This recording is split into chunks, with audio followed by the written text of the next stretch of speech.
Morning everyone, it's Yvonne here to do your What's Cracking reading. Okay, just a quick run through. I will not be back on board this week in terms of daily readings, and I will be away next week. I intended just taking off next week, but I'm just really, I've hit a wall. So I'm going to do the readings today and have the rest of the week off and next week, and I'll be back on Tuesday the 24th, all going well. I am still available for personal readings. So if you do want a personal reading with me, the Aussie Goddess at gmail.com is the email address. The Aussie Goddess, all one word, no numbers, all spelt straightforward. But I am still doing personal readings. If you do want a reading with me, I will be available for the next couple of days, but then I'm taking time out from everything. So I'm going to have a complete break. I know that those of you who've been following me for a while will really appreciate that, but I've sort of taken on probably a bit too much at the moment, and I need to have a look at how to move forward.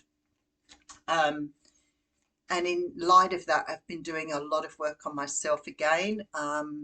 So I think I've sort of said yesterday that I'm listening to a book by Dr. Nicole Pereira. Let me just double check. Because sometimes we just, yeah, Nicola Pera, How to Do the Work, it's called. Just, ooh, let's see if I can get it clear for you. Sort of got an orangey cover. And it's been sort of a bit enlightening for me, so I was obviously meant to read it. So if you want to do the work on yourself, or you're trying to work out where to start, sometimes what happens is you get this sort of energy. Sorry, Four of Cups and the Death card, there's the change right there. You get messages. That's as clear as anything. So sometimes you'll be listening, like I always say, movies are a big one for me. I'll hear something in a movie and I think, and listening to that book has made me realise that perhaps there's still a couple of things sort of niggling in there I need to get to. All right, nothing wrong with that either. I'm happy to go back to the drawing board. For the members, I haven't done a video this week. You may have to just be patient with me while I do a bit of a lull. That's not saying that I won't get up this week and get some time to get on board to have a chat with you. Be listening out for the bell if I do decide to go live. The chariot jumping out at me there. And if you are wanting to have a membership with me, you can just press the join button. But just be aware, if you don't go for the deluxe membership, then you can't watch some of the videos I've already done. I didn't realise that when I first started it up, so I got perhaps a little confused. So I may not keep it as it is. I might change it, but I'm not sure how I do that. So I'm going to leave it till I come back from holidays. Let's say that. All right. Is there anything else? No, but you know how much I appreciate you all. And I can't even say anymore. All right, let's see what's going on in the tarot world. All right. Oh, couldn't have got a better card for this morning. Manifestation, the Magician. The Magician is the start of the tarot cycle. It's the start of the major arcana. The Magician is a card that says you have everything you need to move forward. You have all the tools at hand. You have your cups, your wands, your swords and pentacles. So you can go and grab any one of those. So you've got everything you need to move forward. The Magician is somebody who can, somebody said to me once that it was a negative card. And I was like, no, it's not a negative card. Some people can see it negative if it's in reverse, which most cards sort of have a little bit of perhaps the other energies when they're in reverse, but that isn't true for all cards either. So the Magician is a person who knows how to make magic happen. He knows how to, or she knows how to move forward, make magic happen, know that they've got everything at hand to do what they need to do, and they manifest. They know that they're on a journey of manifestation and they're putting in the energy to make that happen. Okay, so there is an ending to a cycle when the Ten of Wands comes around. And I always say, so this comes up in a personal reading, I say to people, if you've got a bad back, because it's almost inevitable that if somebody's carrying around a lot of weight, a lot of worry, especially about money or resources, you can get lower back pain from that. So whenever I see this card, I think it's always good to say, are you sort of worrying about something that's causing you physical pain? It is the end of a cycle. It's the end of carrying a burden that perhaps you've carried for a really long time that you need to put down. But certainly when the Ten of Wands comes around, that's a good sign because it's about to stop. Now, I love this card because for me, this is about learning how to share the wealth. But to me, it always means that you're learning what you are able to sort of take back, what you're entitled to. Um, Sometimes we sort of have relationships, friendships, working relationships even, where we are putting a lot of work and energy into, which in fact we don't know how to take things back. So we're givers, and it's a hard lesson to learn when you have been through, certain things through your life where you've sort of reinforced this idea that in order to be loved, you have to give a lot of love out. What starts to happen, of course, is you start to attract people who always want to take rather than give. And when I see the Six of Pentacles, I think it's a time for you to take back here. There is a need for inner healing here and a rebirth coming your way, which I could see when those cards jumped out. But the rebirth is leading to more stability and possibly more productive and loving relationships. So, I always say to people, if you don't think much of yourself, you're not going to meet people who think any different to what you do, which is a really sad thing, but we tend to vibrate and attract what it is that we need to show us or to mirror back to us what we're not doing for ourselves. And a lot of us aren't really good at self-love. And a lot of that comes down, and I see it a lot with women who come for readings and life coaching with me, the amount of shame and guilt over feeling certain ways that you've become so accustomed to that perhaps you don't realize how much you beat yourself up about them. So I feel like here there is an energy of completing some sort of cycle. And I know we talk about this all the time, and I feel like it's something that some people don't realize until they realize they've done something again. So often we traipse along in our path repeating those patterns because we don't really understand. And because of that, we carry a lot of ingrained guilt and shame with us along the path because we've been always punishing ourselves perhaps for even thinking about putting ourselves first. So to me, this is you coming to the end of a cycle. And you may well be dealing with shame and guilt from your past. Now, it's very rarely you. It's usually somebody else dumping on you, but you've carried it with you. And I feel that's what you're carrying with that Ten of Wands, is that sort of energy around, maybe, I can't even explain this, what they're trying to say here. It's like this ingrained or perhaps not conscious energy that you're carrying around with you. So it could be that every time it happens. I tell you a good example. When I was a kid, I remember I was on a bus and I was watching this woman walking. Subconsciously, I wasn't really looking at her at all. She was in my viewpoint, and I was watching off the bus. I must have only been about maybe 9 or 10, and she fell over. And I remember thinking, oh my God, I did that because I was looking at her. So I took everything with me when I did that. And I remember looking back at that years later and thinking, everything that happened for some unknown reason, especially if it was negative or it was bad, I would wonder whether I'd created that, whether it was my fault. And then you gather this shame and guilt that sort of sits with you, and then everything you look at, you see through those eyes. And yesterday, I think I was talking about, I always tell people to be the observer. I'm not really sure how Eckhart Tolle put it in his book, The Power of Now, but it was very much around that. Yesterday, I said that, and I remember Dr. LaPera in that book, How to Do the Work, she talks about being the witness. And I thought that was a really good example too, because sometimes we're not a witness to things. We think we see things a certain way, and we take that through our own lenses of what we think the world is all about.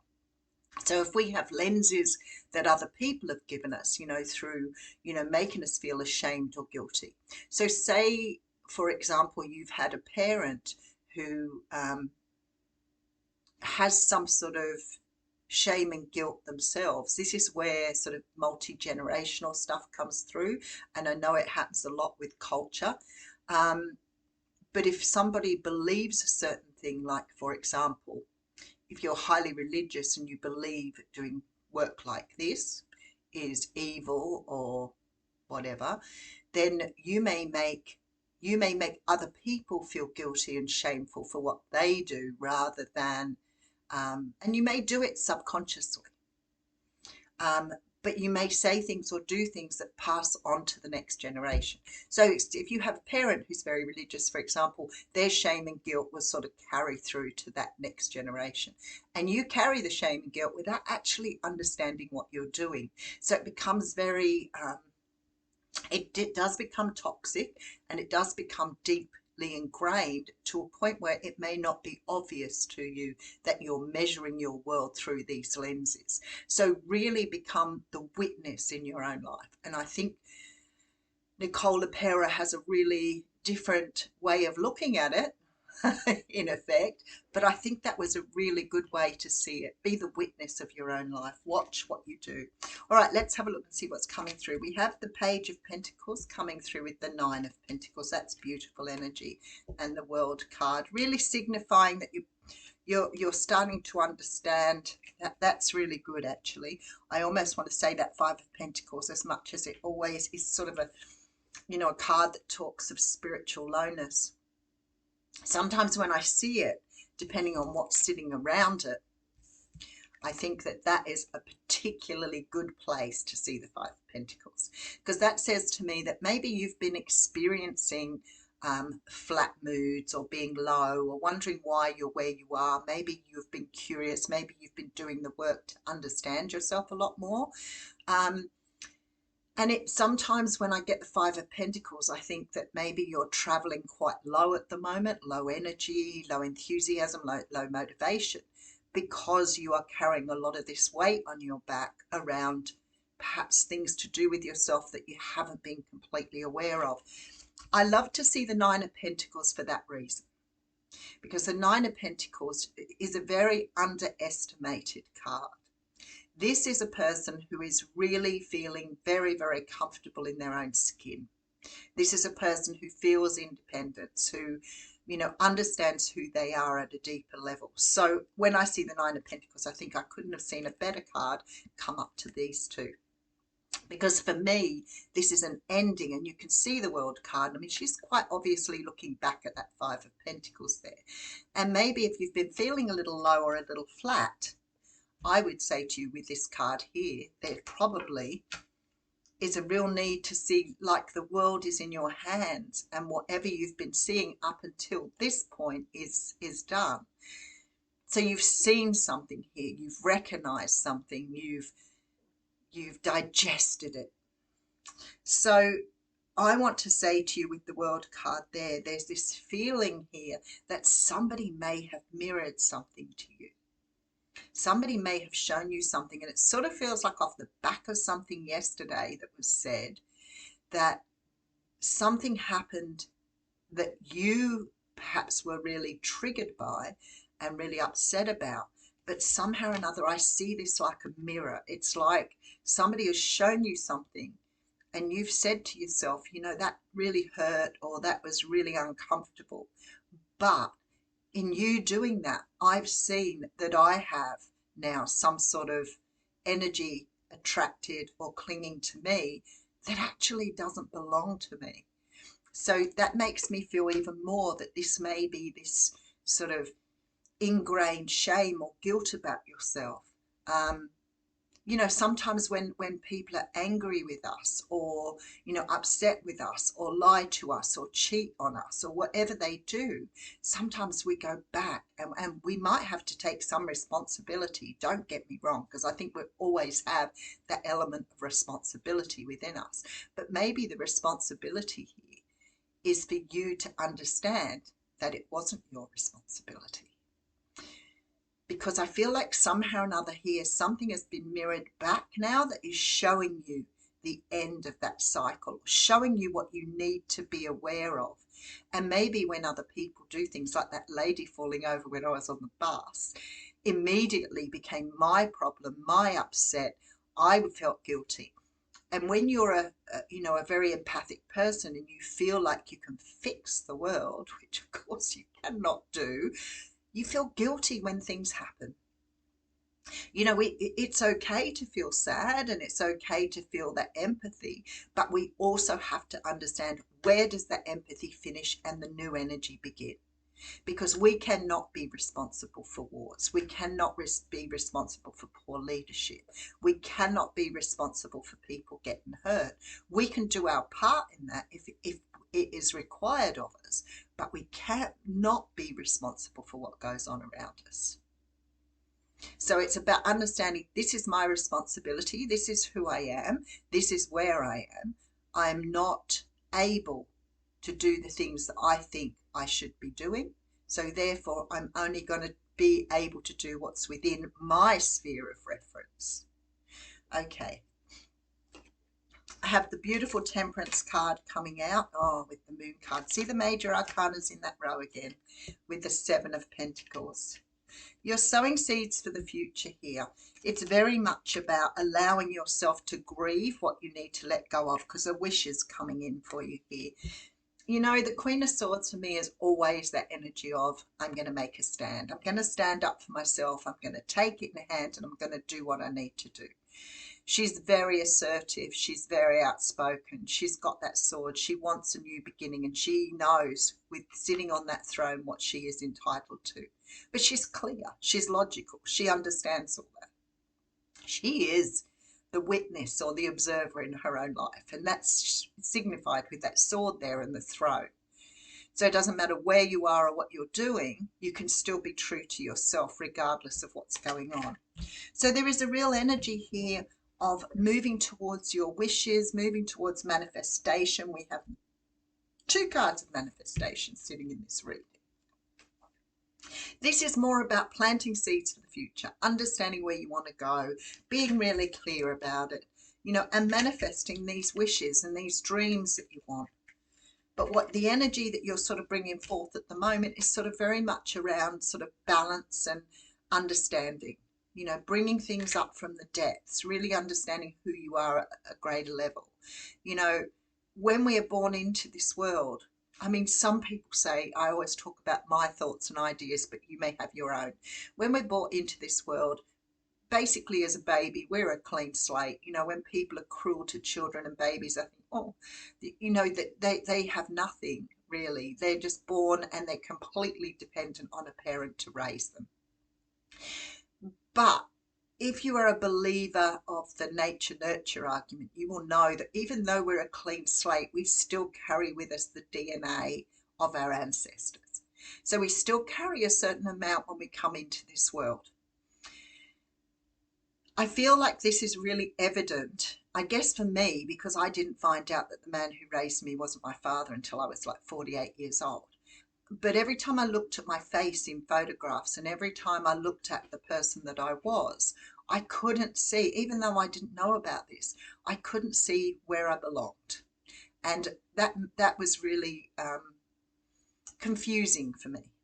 So the first time I ever saw a picture of my biological father, everything fell and it was like dominoes for me, because I could see the resemblance. I could see where I belonged. And the first time I met my sister, there was such a sense of coming home because I could see myself in her eyes.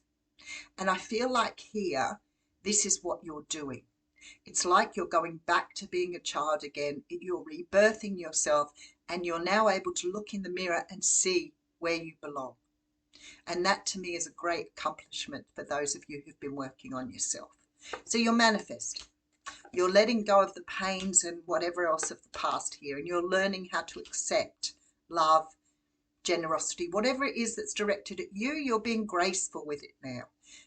But there is more healing to be done because you're going through some sort of rebirth, which is going to take you into this stability. I love that you have this card here. It's come out, and there's the karma card. It's come out a few times in the last few days. I don't know that it's really about romantic love. I think it's about you understanding the types and kinds of relationships that you want to have around you and the sort of people you want to surround yourself with. So for me, the Two of Cups is very much like having really beautiful partnerships where people want to invest in you the same way as you want to invest in others. All right, let's have a look and see what the... Oh, I love it when the cards jump out. Two came out. So we have birthing a new age and get grounded.